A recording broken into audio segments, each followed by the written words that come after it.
राष्ट्रपति Donald Trump और यूक्रेनी राष्ट्रपति ज़ेलेंस्की के बीच बहस के 3 दिन बाद अमेरिका ने यूक्रेन को दी जाने वाली सैन्य मदद रोकने का ऐलान किया है। रिपोर्ट के मुताबिक व्हाइट हाउस के एक अधिकारी के अनुसार रोकी गई मदद तब तक बहाल नहीं की जाएगी जब तक राष्ट्रपति ट्रंप को ये यकीन नहीं हो जाता कि यूक्रेनी राष्ट्रपति वास्तव में शांति चाहते हैं।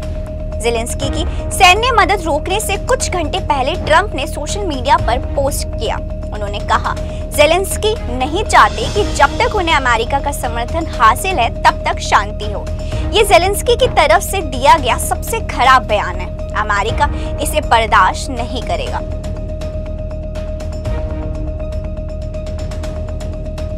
अमेरिकी राष्ट्रपति डोनाल्ड ट्रंप, उपराष्ट्रपति जेडी वेंस और यूक्रेन के राष्ट्रपति ज़ेलेंस्की के बीच शुक्रवार रात व्हाइट हाउस में तीखी बहस हो गई। इस दौरान ट्रंप, वेंस और ज़ेलेंस्की के एक दूसरे की तरफ उंगली दिखाते नजर आए।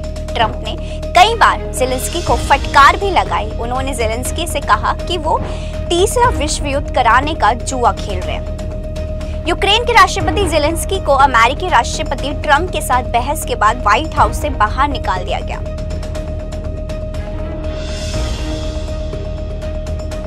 रिपोर्ट के मुताबिक इससे $1 अरब यानी करीब 9,000 करोड़ रुपए के हथियार और गोला बारूद संबंधी मदद पर असर पड़ सकता है। इन्हें जल्द ही यूक्रेन को डिलीवर किया जाना था। ट्रंप के आदेश के बाद उस मदद को भी रोक दिया गया, जिसका इस्तेमाल यूक्रेन सिर्फ अमेरिकी डिफेंस कंपनियों से सीधे नए सैन्य हार्डवेयर खरीदने के लिए कर सकता है।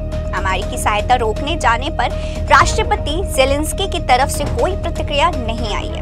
व्हाइट हाउस के एक अधिकारी ने CNN से कहा कि ये साफ है कि फैसला ज़ेलेंस्की के बुरे बर्ताव की वजह से उठाया गया। उन्होंने कहा कि अगर ज़ेलेंस्की जंग को खत्म करने के लिए बातचीत करने की कोशिश करते हैं तब शायद ये रोक हटाई जा सकती है।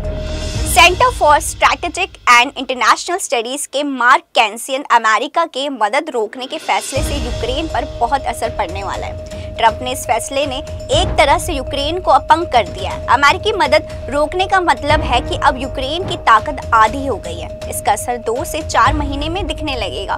फिलहाल यूरोपीय देशों में मिलने वाली सहायता से यूक्रेन कुछ समय तक लड़ाई में बना रहेगा।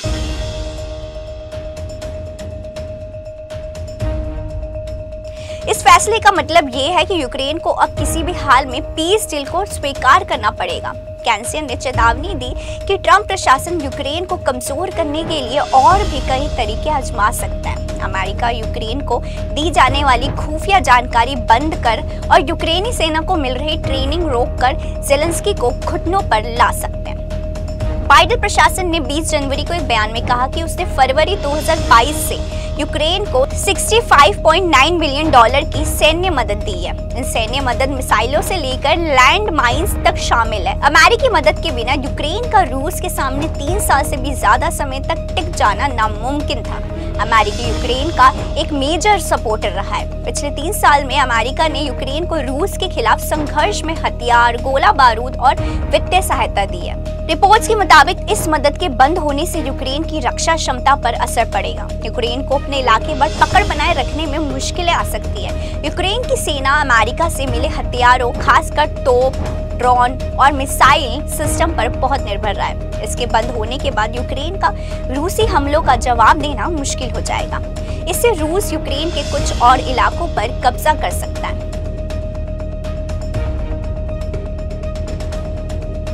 ज़ेलेंस्की ने शांति के लिए सुरक्षा गारंटी की शर्त फिर से रखी। ज़ेलेंस्की ने कहा कि उन्हें उम्मीद है कि यूक्रेन की सुरक्षा गारंटी की मांग सुनी जाएगी। दोनों पक्ष इस पर सहमत होते हैं तो डील पर दस्तखत किए जाएंगे। उन्होंने कहा कि वे बस इतना चाहते हैं कि यूक्रेन का पक्ष भी सुना जाए। यूक्रेनी राष्ट्रपति ने कहा कि हमारी साझेदारी याद रखे कि इस जंग में हमलावर कौन है। ज़ेलेंस्की ने सोमवार सुबह सोशल मीडिया पर एक वीडियो भी पोस्ट किया। इसमें उन्होंने कहा कि हम अमेरिका की अहमियत को समझते हैं। ऐसा कोई भी दिन नहीं गुजरा जब हमने अमेरिका का एहसान ना माना हो।